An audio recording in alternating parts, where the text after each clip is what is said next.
नमस्कार विद्यार्थी मित्रांनो, इयत्ता 9वी इलेक्ट्रिकल टेक्नॉलॉजी या विषयाचा आता आपण अभ्यास करणार आहोत। यातला हा पहिला गृहपाठ आहे, बेसिक इलेक्ट्रिसिटी म्हणजे मूलभूत विद्युतशास्त्र। आता विजेमध्ये काय काय गोष्टी अंतर्भूत आहोत हे आपण यावर्षी बघणार आहोत। वीज, इलेक्ट्रॉनचे वहन म्हणजे वीज। मूलद्रव्याचे सर्व गुणधर्म असणाऱ्या लहानात लहान कणाला अणू असे म्हणतात। आता आपल्याला विजेचा परिचय कसा आहे? आपण बटन दाबलं तर बल्ब लागतोय, ट्यूब लागते, बटन चालू केले की मोटर चालू होते। या गोष्टीच्या संदर्भात आपल्याला विजेचा संबंध येतो। पण ॲक्च्युअली वीज या संकल्पनेशी किती गोष्टी अंतर्भूत आहेत हे आपल्याला यावर्षी बघायचं आहे। खाली आकृती दाखवल्याप्रमाणे अणुरचनेमध्ये केंद्रस्थानी अणुकेंद्रक असून त्यामध्ये प्रोटॉन्स आणि न्यूट्रॉन्स असतात आणि या केंद्राभोवती आपापल्या कक्षेमध्ये इलेक्ट्रॉन्स फिरतात। न्यूट्रॉन हे धनभारित असून ऋणभारित असून भाररहित असून प्रोटॉन हे धनभारित असतात, तर इलेक्ट्रॉन ऋणभारित असतात। सर्वसाधारणपणे अणूमध्ये प्रोटॉन व इलेक्ट्रॉनची संख्या समान असते, त्यामुळे विद्युतभार व ऋण विद्युतभार समान होऊन अणू विद्युत भाररहित असतो। आता ॲक्च्युअली एखाद्या वस्तूमधून वीज वाहते याचा अर्थ इलेक्ट्रॉन्सचं वहन होत असतं। अर्थात विद्युत प्रवाहाची दिशा आणि इलेक्ट्रॉनची दिशा ही मात्र नेहमी एकमेकांच्या विरोधात असते। याचाच अर्थ जर इलेक्ट्रॉन्स उजवीकडून डावीकडे वाहत असतील तर त्यातून वाहणारा विद्युत प्रवाह हा डावीकडून उजवीकडे असतो, म्हणजे बरोबर विरुद्ध दिशेला असतो। बाह्य प्रेरणा लावल्यास बाह्यतम कक्षेतील इलेक्ट्रॉन्स कक्षेबाहेर जाऊन दुसऱ्या अणूच्या कक्षेत जाऊ शकतात। यांना मुक्त इलेक्ट्रॉन्स म्हणतात। प्रत्येक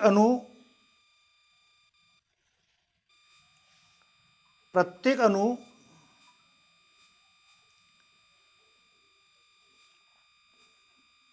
आता ही अणुरचना दाखवल्या, यामध्ये धनभारित प्रोटॉन्स, बाहेरच्या कक्षेमध्ये 2 आणि 4 असे इलेक्ट्रॉन्स आहेत आणि भाररहित असलेला न्यूट्रॉन आहे। बाह्य प्रेरणा लावल्यास बाह्यतम कक्षेतील इलेक्ट्रॉन कक्षेबाहेर जाऊन दुसऱ्या अणूच्या कक्षेमध्ये जाऊ शकतात, त्यांना मुक्त इलेक्ट्रॉन्स म्हणतात। प्रत्येक अणू बाह्यतम कक्षेमध्ये आत इलेक्ट्रॉन ठेवून स्थिर होण्याचा प्रयत्न करतो, त्यामुळे तो आपल्याकडील इलेक्ट्रॉन दुसऱ्या अणूला देतो किंवा दुसऱ्या अणूकडील इलेक्ट्रॉन घेतो। याला इलेक्ट्रॉनची देवाणघेवाण किंवा भागीदारी म्हणतात। म्हणजे डोनर देत असेल तर, घेत असेल तर, किंवा आपला देत पण असेल आणि दुसऱ्याचा घेत पण असेल तर त्याला भागीदारी म्हणतात। तर अशा तऱ्हेने इलेक्ट्रॉन्स देवाणघेवाण करून किंवा भागीदारी करून शेवटच्या कक्षेमध्ये 8 इलेक्ट्रॉन ठेवण्याचा प्रयत्न करतो। आता या इलेक्ट्रॉन्समध्ये या क्रियेमुळे आपल्याकडील इलेक्ट्रॉन दुसऱ्या अणूला देणारा अणू धनभारित होतो। म्हणजे माझ्या जवळचा एक निगेटिव्ह भार असलेला इलेक्ट्रॉन दुसऱ्याला दिला, याचा अर्थ माझ्याजवळ एक निगेटिव्ह भार कमी झाला, त्याला म्हणतात धनभार उपलब्ध झाला आणि मग धनभार त्याच्याजवळ शिल्लक राहिला। तर इलेक्ट्रॉन घेणारा अणू ऋणभारित होतो, कारण त्याच्याकडे एक इलेक्ट्रॉन निगेटिव्ह चार्ज असलेला इलेक्ट्रॉन जादा झाला। असे विद्युत भारित अणू असणाऱ्या वस्तूला विद्युत भारित वस्तू असे म्हणतात। आता विजेचे 2 प्रकार आहेत, स्थिर विद्युत ऊर्जा किंवा स्थिर विद्युत आणि प्रवाही विद्युत। स्थिर विद्युत म्हणजे काय? इलेक्ट्रॉन देवाणघेवाण करण्यास पूरक अणू असणाऱ्या वस्तूंच्या घर्षणाने, परावर्तनाने किंवा स्पर्शाने त्या वस्तूपैकी एक धनभारित व दुसरी ऋणभारित होते। यालाच स्थिर विद्युत ऊर्जा असे म्हणतात।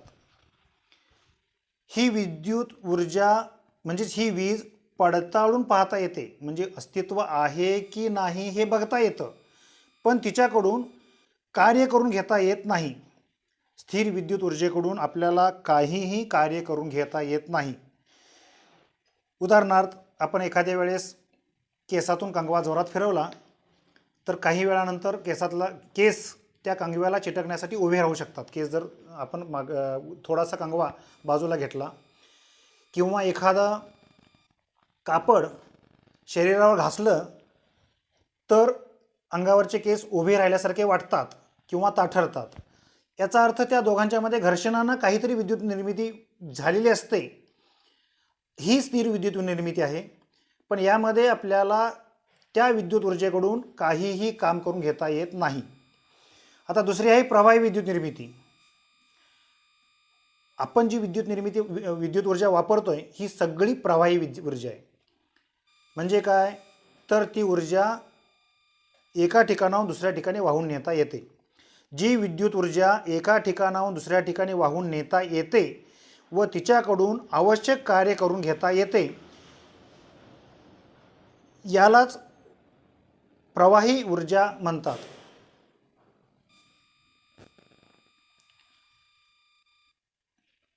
आकृतीत दाखवल्याप्रमाणे एक धन विद्युतभारित वस्तू व दुसरी ऋणभारित वस्तू विद्युतवाहक धातूच्या तारेने एकमेकाला जोडले असता ऋणभारित वस्तूकडील जादा इलेक्ट्रॉन धनभारित तारेतून धनभारित वस्तूकडे वाहू लागतात. यालाच प्रवाही विद्युत ऊर्जा असे म्हणतात. आता ही प्रवाही विद्युत ऊर्जेकडूनच आपण काम करून घेतोय. बल्ब लावणे याचा अर्थ आपण जो विद्युत दाब त्याला दिलाय तो त्या वस्तूकडे पोहोचवणे, मोटर चालू होणे, बल्ब लागणे, हे सगळं काम ह्या प्रवाही विद्युत ऊर्जेमार्फतच होतं. आता पुढचा मुद्दा आहे विद्युत ऊर्जा निर्मितीचे स्रोत. म्हणजे कुठल्या कुठल्या पद्धतीनं आपल्याला विद्युत ऊर्जा निर्मिती करता येते. आता त्यातली पहिली पद्धत आहे घर्षणाने विद्युत निर्मिती. घर्षणाने म्हणजे काचेची कांडी रेशमी कापडावर घासल्यास स्थिर विद्युत निर्मिती होते. आपण हे अनुभवलंय. म्हणजे काय, तर कापड अंगावर घासलं तर विद्युत निर्मिती होते. दुसरा आहे उष्णतेनं विद्युत निर्मिती. थर्मोकपल मधील भिन्न धातूच्या जोडाला उष्णता दिल्यास तापमानाशी समप्रमाणात विद्युत दाब निर्माण होतो. म्हणजे एखाद्या वस्तूला उष्णता दिली तर त्यामध्ये सुद्धा काही वेळा विद्युत दाब निर्माण होतो. तिसरा प्रकार आहे प्रकाशाने विद्युत निर्मिती. उदाहरणार्थ प्रकाश संवेदनशील पदार्थावर प्रकाशकिरण पडल्यास त्या पदार्थातून प्रकाशाच्या तीव्रतेशी समप्रमाणात विद्युत निर्मिती होते. याचा अर्थ सोलर सेल म्हणजे सूर्यप्रकाशावर काम करणारे जे वस्तू असतात त्यामध्ये प्रकाश पडल्यानंतर त्याच्यामध्ये विद्युत निर्मिती होते. ती विद्युत निर्मिती म्हणजे प्रकाशाने विद्युत निर्मिती. आणि पुढचा मुद्दा आहे रासायनिक क्रियेतून होणारी विद्युत निर्मिती. उदाहरणार्थ इलेक्ट्रॉनिक सेलमध्ये रासायनिक अभिक्रिया होऊन रासायनिक ऊर्जेचे विद्युत ऊर्जेमध्ये रूपांतर होते. आता आपण जे काही घरात सेल वापरतो, रिमोटमध्ये किंवा एखाद्या ट्रान्झिस्टरला, रेडिओला, बॅटरीमध्ये सेल आपण घालतो, हे सगळे सेल म्हणजे रासायनिक क्रियेतून झालेली विद्युत निर्मिती आहे. त्याच्यामध्ये जी काही रासायनिक पावडर भरलेली असते, या रासायनिक पावडरमध्ये अभिक्रिया होते आणि त्यातून जी विद्युत ऊर्जा निर्मिती होते ती विद्युत ऊर्जा वापरली जाते. आता या आणि शेवटचा भाग आहे चुंबकीय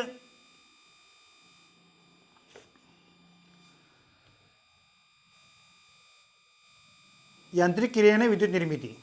आता जे काही जनरेटर वापरतात एखाद्या कार्यक्रमांमध्ये वगैरे, तर हे सर्व जनरेटर यांत्रिक ऊर्जेने फिरवले जातात आणि चुंबक किंवा वाहक फिरवला असता जनरेटरमध्ये चुंबकीय रेषा छेदल्यामुळं यांत्रिक ऊर्जेचे रूपांतर विद्युत ऊर्जेमध्ये होते. ही यांत्रिकी क्रियेनं विद्युत निर्मिती केली जाते. तर अशा तऱ्हेने हे 5 विद्युत निर्मितीचे स्रोत आहेत. यापैकी कुठल्याही प्रकारे विद्युत निर्मिती केली तरी ती विद्युत निर्मिती आपल्याला प्रवाही असायला पाहिजे, तरच त्या विद्युत ऊर्जेकडून आपल्याला काम करून घेता येतं. ती ऊर्जा जर प्रवाही नसेल तर मात्र त्या ऊर्जेकडून आपल्याला काम करून घेता येत नाही. आता यामध्ये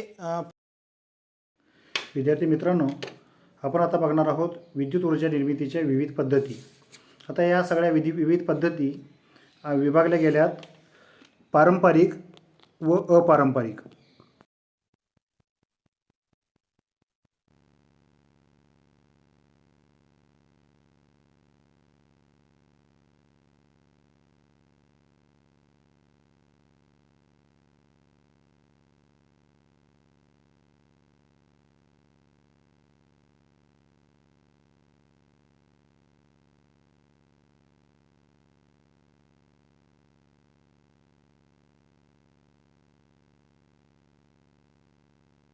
त्यानंतर जी विद्युत निर्मिती होणार आहे त्याद्वारे आता त्या जनरेटरला टर्बाईनद्वारे फिरवायचं आहे. आता ह्या टर्बाईनला कुठल्या कुठल्या माध्यमाद्वारे फिरवलं जाते त्यानुसार हे 4 प्रकार पडलेत. पहिला आहे औष्णिक विद्युत निर्मिती, दुसरा आहे जलविद्युत निर्मिती, तिसरा आहे अणुऊर्जा निर्मिती आणि चौथा आहे डिझेल विद्युत ऊर्जा निर्मिती. आता औष्णिक विद्युत ऊर्जा निर्मिती म्हणजे काय, तर यामध्ये आपल्याला या पद्धतीमध्ये दगडी कोळसा जाळल्यानंतर निर्माण होणाऱ्या उष्णतेने पाण्याची वाफ केली जाते. या वाफेच्या शक्तीने स्टीम टर्बाईन फिरवले जातात, त्यामुळे त्याला जोडलेला जनरेटर फिरतो आणि जनरेटरमध्ये विद्युत ऊर्जा निर्मिती होते. आता इथे आकृतीमध्ये दाखवलं आहे बघा, उष्णतेच्या साह्यानं इथं बघा ही उष्णता लावल्या, या उष्णतेच्या साह्यानं पाण्याची वाफ केल्या, ही पाण्याची वाफ इथून टर्बाईनला दिल्या, टर्बाईन जनरेटरला जोडला आहे आणि जनरेटरपासून ही विद्युत ऊर्जा निर्मिती होते. अशा तऱ्हेनं टर्बाईनला उष्णतेच्या तयार होणारी वाफ फिरवण्यासाठी वापरल्या हाय प्रेशरच्या साह्यानं. ही झाली पहिली पद्धत औष्णिक ऊर्जा निर्मिती. आता याच्यामध्ये दगडी कोळसा जाळला जातो याचा अर्थ धूर निघणार याचा अर्थ हवेचं प्रदूषण होणार आणि दगडी कोळसा आपण जमिनीतून काढतोय याचा अर्थ पर्यावरणाचा ऱ्हास होणार. या गोष्टी गृहीत धराव्या लागतात. आता हे सगळे त्या निर्मितीच्या पद्धतीचे तोटे आहेत. दुसरा प्रकार आहे तो म्हणजे जलविद्युत निर्मिती. आता आपल्या भागात राधानगरी, कोयना या ठिकाणी जलविद्युत निर्मिती प्रकल्प आहेत, आपण बघितले असतील पण कदाचित. तर धरणामध्ये साठवलेल्या पाण्याचा वापर करून उंच ठिकाणी धरणामध्ये साठवलेले पाणी कमी उंचीवर असणाऱ्या वॉटर टर्बाईनवर सोडले जाते. आता उंच ठिकाणी साठवलेलं पाणी हे स्थितीज ऊर्जेमध्ये असतं आणि त्या स्थितीज ऊर्जेचं रूपांतर गतिज ऊर्जेमध्ये केलं जातं. पाण्याच्या गतिज ऊर्जेमुळे टर्बाईन फिरतो, त्यामुळे त्याला जोडलेला जनरेटर फिरतो आणि जनरेटरमध्ये विद्युत निर्मिती होते. आता या आकृतीमध्ये तुम्ही बघू शकताय, इथं हे सगळं धरणाचं पाणी साठवलेलं आहे. 1 मिनिट दाखवतो. हे धरणाचं पाणी साठवलेलं आहे. या धरणाच्या पाणी अशा तऱ्हेनं इकडं खाली आणलेलं आहे आणि इथं टर्बाईन जोडला आहे. आता हा जोडलेला टर्बाईन फिरेल तसं या जनरेटरमध्ये विद्युत निर्मिती होत्या आणि ही वीज आपण पाठवू शकतोय. हे सगळे गतिज ऊर्जा प्रवाही ऊर्जा म्हणजे प्रवाही विद्युत निर्मिती आहे, हे लक्षात घ्या. तर अशा तऱ्हेनं धरणामध्ये साठवलेल्या पाण्याच्या द्वारे आपल्याला टर्बाईन फिरवण्यासाठी डायरेक्ट प्रेशर वापरलं जातं. आता यामध्ये जे काही पाणी आहे हे पाणी पुन्हा उरलेलं पाणी बाहेर सोडलं जातं. या पाण्याचा पण पुन्हा आपल्याला कोणत्या ना कुठल्या तरी प्रकारे वापर करता येतो. ही झाली जलविद्युत निर्मिती. तिसरा प्रकार आहे अणुऊर्जा निर्मिती. आता अणू असलेले म्हणजेच मूलद्रव्य, आता युरेनियम आणि थोरियम ही किरणोत्सारी मूलद्रव्य आहेत आणि ह्या मूलद्रव्यांचा स्फोट घडवला तर हा स्फोट घडत असताना त्यातून भरपूर उष्णता बाहेर पडते. युरेनियम आणि थोरियम यासारख्या किरणोत्सारी अस्थिर मूलद्रव्यांचा इंधन म्हणून अणुभट्टीमध्ये वापर केला जातो. त्या ठिकाणी नियंत्रित अणुविस्फोट साखळी निर्माण केली जाते.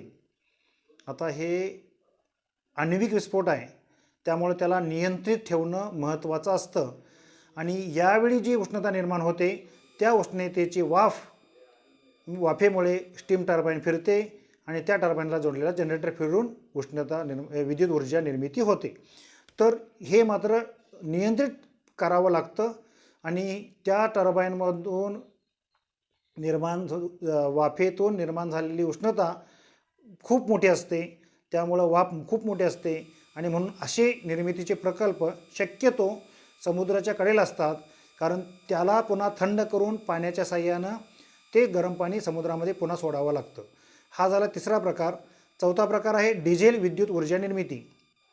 आपण कुठल्या तरी सभा समारंभांमध्ये किंवा मंगल कार्यालयामध्ये जनरेटर भाड्यानं आणतो. आता इथं जनरेटर म्हणजे काय सिस्टीम असते, तर एक डिझेल इंजिन असतं. आता इथं पहिला वाचून दाखवत बघा माहिती कशी असते. डिझेल इंजिनमध्ये डिझेल जळताना निर्माण होणाऱ्या उष्णतेमुळे डिझेल इंजिन फिरू लागते, त्यावेळी त्याला जोडलेला जनरेटर फिरतो व त्यामुळे त्यामध्ये विद्युत निर्मिती होते. तर या कार्यक्रमाला आपण जे काही जनरेटर भाड्यानं आणतो त्यामध्ये महत्त्वाचा घटक आहे तो डिझेल इंजिन, ज्याच्यामध्ये डिझेलच्या साह्यानं म्हणजे हे द्रवरूप डिझेल जे असतं त्याच्या साह्यानं इंजिन चालू केलं जातं आणि या इंजिनची गती जनरेटरला दिलेली असते आणि म्हणून जनरेटर फिरतो आणि त्यामध्ये विद्युत निर्मिती होते. अशा तऱ्हेनं ह्या पारंपरिक पद्धती आहेत वीज निर्मितीच्या. या पारंपरिक पद्धतीद्वारे वीज निर्मिती केली जाते. विद्यार्थी मित्रांनो, आता आपण पुढच्या पद्धती बघणार आहोत. त्या आहेत अपारंपरिक विद्युत ऊर्जा निर्मितीच्या अपारंपरिक पद्धती. अपारंपरिक म्हणजे ही ऊर्जा कधीही नष्ट पावणार नाही आहे. उदाहरणार्थ पवन ऊर्जा, सूर्यप्रकाशाची ऊर्जा, तर या ऊर्जा कधीही संपणार नाही आहेत. आता यात पहिला प्रकार आहे पवन ऊर्जा विद्युत निर्मिती. पवन म्हणजे वारा. यामध्ये वेगवान वारे उपलब्ध असलेल्या ठिकाणी उंच टावरवर विंड टर्बाईन बसवून त्याला जनरेटर जोडलेला असतो.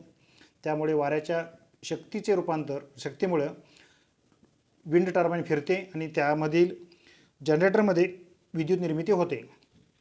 आपण आता विंड टर्बाईन बघितलेत. उंच डोंगरावर जिथं वाऱ्याचा वेग जास्त असतो अशा ठिकाणी नेहमी जास्त असतो अशा ठिकाणी हे टर्बाईन्स बसवलेले असतात. वाऱ्याच्या वेगानं हे पाती फिरतात आणि त्याला जोडलेला टर्बाईन फिरून आणि मग जनरेटरमध्ये विद्युत निर्मिती होते. वाऱ्याचा वेग जितका जास्त तेवढी गती जास्त, तेवढी ऊर्जा निर्मिती जास्त. दुसरा प्रकार आहे भूगर्भ उष्णतेपासून विद्युत निर्मिती. आता जमिनीमध्ये कसं खोल जाऊ तसं उष्णता वाढत जाते. काही ठिकाणी जमिनीमध्ये 2.5 किलोमीटर खोलीवर 2500 सेल्सिअसपेक्षा जास्त तापमानामध्ये उष्ण पाण्याचे साठे आहेत. त्यापासून उष्ण वाफ बाहेर काढून स्टीम टर्बाईनला पुरवले जाते व त्यामुळे टर्बाईन फिरते आणि त्याला जोडलेला जनरेटर फिरवून विद्युत ऊर्जा निर्मिती होते.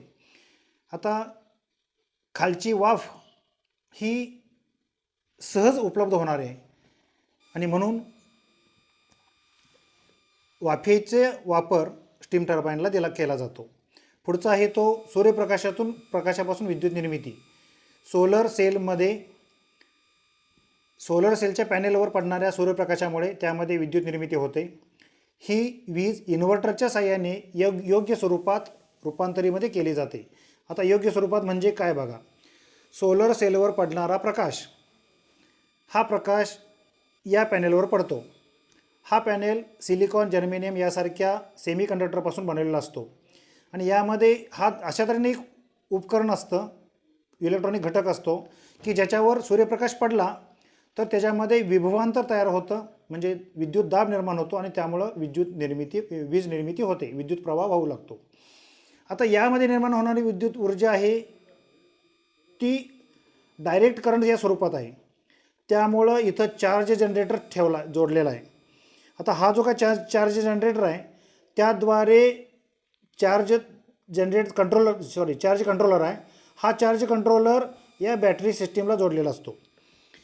आता जर आपल्याला ती निर्माण झालेली विद्युत ऊर्जा डायरेक्ट वापरायची असेल तर बॅटरीची पण गरज नसते. DC उपकरणं या ऊर्जेवर डायरेक्ट चालू शकतात. मात्र आपण नेहमी घरात वापरतो ती सगळी उपकरणं AC आहेत, म्हणजे अल्टरनेटिंग करंटवर चालणारे आहेत. म्हणजे काय तर त्यांना भिन्नदिक प्रवाह लागतो आणि सोलर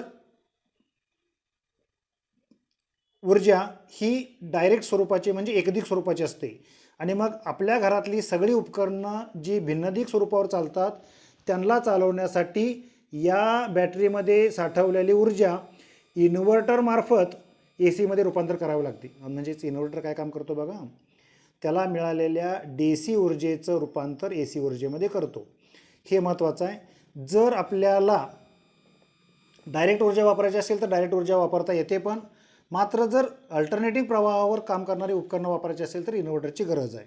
अशा तऱ्हेने सूर्यप्रकाश हा अखंड स्रोत आहे, म्हणजे कधीही न संपणार आहे. वारा हा अखंड स्रोत आहे, कधीही न संपणार आहे आणि म्हणून यापासून निर्माण होणारी ऊर्जा ही अपारंपरिक स्वरूपाची अखंडता आहे. यामधून कुठल्याही प्रदूषण निर्माण होणार नाही, कुठलीही उष्णता निर्माण होणार नाही, वायू प्रदूषण होणार नाही, जलप्रदूषण होणार नाही आणि त्यामुळं ही ऊर्जा खूप स्वस्त आणि चांगल्या प्रकारची ऊर्जा असते. तिसरा प्रकार आहे तो सोलर झाला, भूगर्भ उष्णता हेही सांगितलं आता. तिसरा प्रकार झाला सूर्यप्रकाशाचा आणि चौथा प्रकार आहे तो गॅसपासून विद्युत निर्मिती. आता यामध्ये उच्च दाबाच्या नैसर्गिक इंधन वायू किंवा तत्सम वायू नियंत्रकामार्फत गॅस टर्बाईनला पुरवतात. गॅसच्या ज्वलनामुळे निर्माण होणाऱ्या उष्णतेमुळे गॅस टर्बाईन फिरते, त्यामुळे त्याला जोडलेला जनरेटर फिरतो आणि उष्णता निर्माण होते. आता यामध्येही बघा, इथं तुम्हाला हे एअर इनटेक आहे. आता या एअर इनटेकला या स्टोरेज टँकपासून किंवा या नॅचरल गॅसपासून इथं गॅस पुरवलेला आहे आणि या गॅसमुळं हा टर्बाईन फिरतो आहे. हा टर्बाईन फिरला की जनरेटर फिरतो आहे आणि जनरेटर फिरला की विद्युत निर्मिती होते. अशा तऱ्हेनं ही विजेची निर्मिती होते. आणि पाचवा प्रकार आहे समुद्राच्या लाटेपासून विद्युत निर्मिती. आता समुद्राच्या लाटेमध्ये ह्या लाटा ही कधीही न थांबणार आहेत. म्हणजे वारा वाहतोय तोपर्यंत समुद्राला लाटा ह्या येत राहणार आणि समुद्रामध्ये भरती ओहोटी येत राहणार आणि या दोन्हीचा वापर करून समुद्राच्या लाटांपासून विद्युत निर्मिती केली जाते. आता काय, भरतीच्या वेळी असणाऱ्या मोठ्या लाटांमुळे खाडीतील पाणी धरणामध्ये जमा होते आणि ओहोटीच्या वेळी हे पाणी धरणातील पाणी समुद्राकडे जाते. पाण्याच्या या गतिज ऊर्जेने वॉटर टर्बाईन फिरू लागते, त्यामुळे त्याला जोडलेला जनरेटर फिरतो आणि त्यामध्ये विद्युत निर्मिती होते. आता इथं आकृतीमध्ये काय दाखवलं आहे बघा, इथं ओशन ॲट हाय टाईड म्हणलं आहे. याचा अर्थ समुद्राला भरती आलेली आहे आणि भरती आल्यामुळं समुद्राचं पाणी उंच जातं आणि त्यामुळं या पाण्याच्या प्रेशरमुळं इथं टर्बाईनला पाणी दाबलं जातं आणि त्यामुळं टर्बाईन फिरतो आणि जनरेटर वीज निर्मिती होते. अशा तऱ्हेनं समुद्राच्या लाटेंपासून किंवा समुद्राच्या भरती ओहोटीचा वापर करून आपल्याला याचा वापर करून विद्युत निर्मिती करता येते. अशा तऱ्हेनं हे विद्युत निर्मितीचे अपारंपरिक प्रकार आहेत. यामध्ये कुठलाही वायू प्रदूषण होत नाही, जलप्रदूषण होत नाही.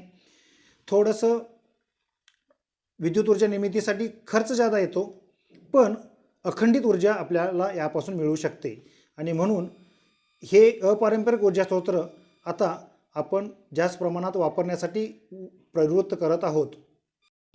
आता हे काही आहेत औष्णिक विद्युत निर्मिती केंद्र महाराष्ट्रामध्ये. आता कुठं कुठं आहेत बघा, पारस, परळी वैजनाथ, भुसावळ, खापरखेडा, कोरडी, चंद्रपूर, डहाणू, नाशिक, दाभोळ आणि तुर्भे अशा ठिकाणी ही औष्णिक विद्युत निर्मिती केंद्र आहेत. औष्णिक म्हणजे कोळसा जळून त्यामुळे मिळणाऱ्या उष्णतेद्वारे पाणी तापवून त्या वाफेद्वारे जनरेटर फिरवलं जातं. आता हे जलविद्युत निर्मिती केंद्रांमध्ये पाणी जास्त उंचीकडून कमी उंचीकडे वाहतं आणि त्याद्वारे स्थितीज ऊर्जेचं रूपांतर गतिज ऊर्जेमध्ये होतं. हे महाराष्ट्रातील काही प्रकल्प आहेत. महाराष्ट्रातला जलविद्युत निर्मितीचा प्रकल्प कोयनानगरला मोठा आहे. त्याचबरोबर आपल्या जवळच्या भागांमध्ये म्हणजे राधानगरी, काळंबवाडी या दोन्ही धरणांमध्ये पण थोड्याफार प्रमाणात वीज निर्मिती केली जाते. आता हे आहे अणुऊर्जा निर्मितीचं केंद्र तारापूर महाराष्ट्रामध्ये. तारापूरला हे वीज निर्मिती केंद्र आहे. ही आकृती दिसते ही जलविद्युत शक्ती केंद्राची आहे. इथं पाण्याचा वापर करून विद्युत निर्मिती केली जाते. ही सोलर ऊर्जा निर्मिती प्रकल्प महाराष्ट्रात नुकताच चंद्रपूर येथे 1 मेगावॅट सौरसंच उभारण्यात आला आहे. लाट म्हणजे समुद्राच्या लाटेचा वापर करून समुद्राच्या पाण्यामध्ये निर्माण होणाऱ्या लाटा आणि त्याच्यामध्ये येणारी भरती ओहोटीचा वापर करून ही वीज निर्मिती केंद्र केली जाते.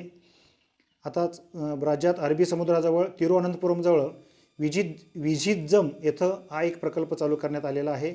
अशा तऱ्हेनं हे प्रकल्प आहेत. आपल्या भागामध्ये कुठं कुठं निर्मिती कार्य केलेत ते तिथं आपण दाखवलेलं आहे. हा झाला पवन ऊर्जा निर्मितीची क्षेत्र भरपूर ठिकाणी आहेत.